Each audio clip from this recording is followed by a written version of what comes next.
everybody, this is Francesco Abbruzzino with another live and unedited rogue rant. And what am I ranting about today? The war on the dollar and its implications. In recent years, developing countries like Brazil have complained that the United States and other industrialized countries are waging a currency war against them by artificially driving down the value of the dollar, euro, and yen. Now officials in some nations like Argentina and Turkey are blaming the foreign vultures and the interest rate lobby for sharp depreciation of their currencies. This has led to inflation, food lines, and widespread protests in both countries. The latest sound of the ground shifting beneath our feet are reports of plans by the Gulf states, China, Russia, France, and Japan to end their practice of conducting oil deals in US dollars, instead switching to a diverse basket of currencies. We just saw this with the latest transaction between Russia and China for oil. It's not hard to see the motivation for oil exporters to move away from the dollar. The value of the US currency has fallen sharply since last year's meltdown, and fears are growing that further depreciation is likely.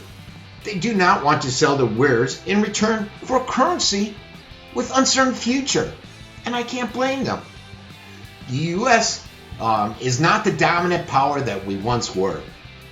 Our financial crisis has left us hobbled with significant government and household debts and sharply reduced prospects for any growth.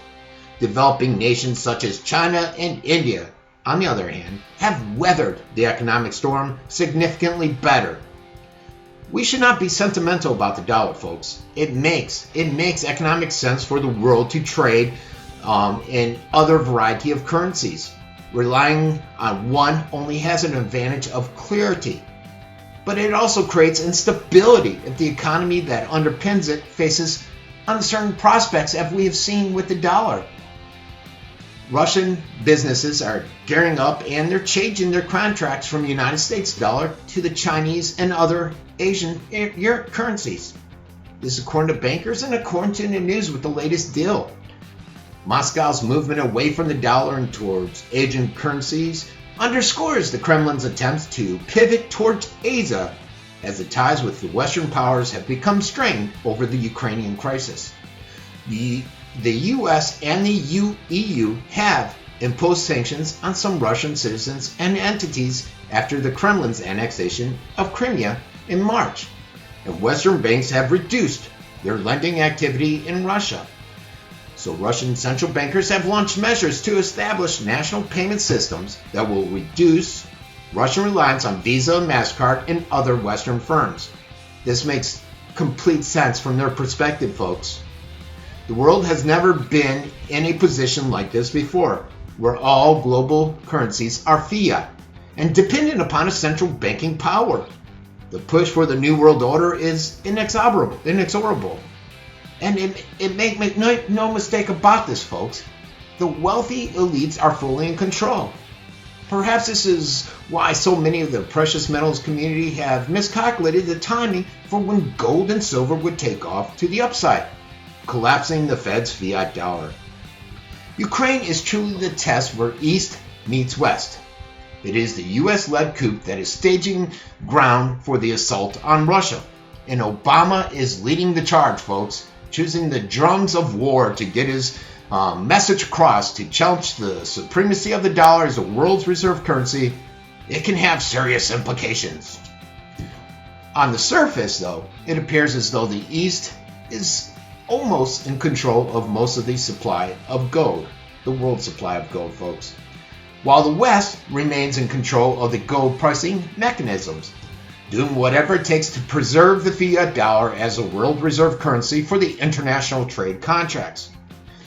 When I talk about the dollar, I put parentheses around it, because in law, fiat Federal Reserve notes are not actually dollars, folks, but commercial debt instruments. And as we all know, debt cannot be money. It is the opposite of money, so FRNs are a total deceit on the world.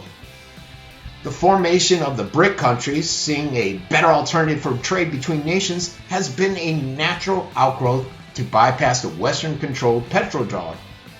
It has been the perfect implementation of the Rothschilds' formula for issuing a fiat currency and extracting the wealth of nations in return. The East has had its fill of it, folks. They've had it. Russia has been coming back as an economic powerhouse ever since the central bankers, which were led by the U.S., crippled their currency that led to the dissolution of the USSR. China has become the 1,000-pound gorilla on the world economic stage. However, and I emphasize, can't say it today. However, many financial bubbles are set to burst in China, folks. Housing. The dollar's resilience comes to mind as Congress again flirts with financial disaster.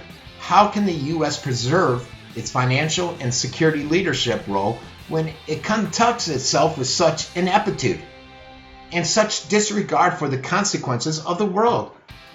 The U.S.'s erratic policymaking has kindled fears that the dollar could lose its perch as a world reserve currency. And we might actually have to pay our debts instead of making money. Oh boy.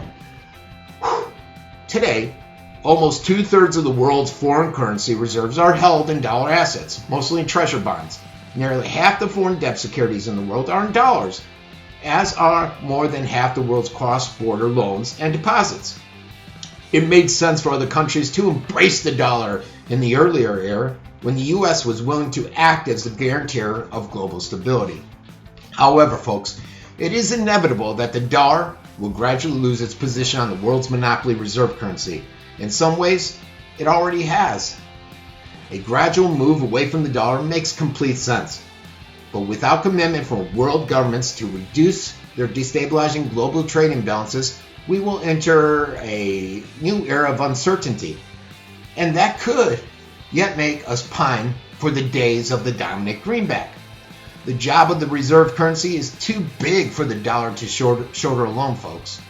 Under the current system, every time some country on the other side of the world wants to add $1 to the reserve, the U.S. government must issue an additional dollar worth of debt.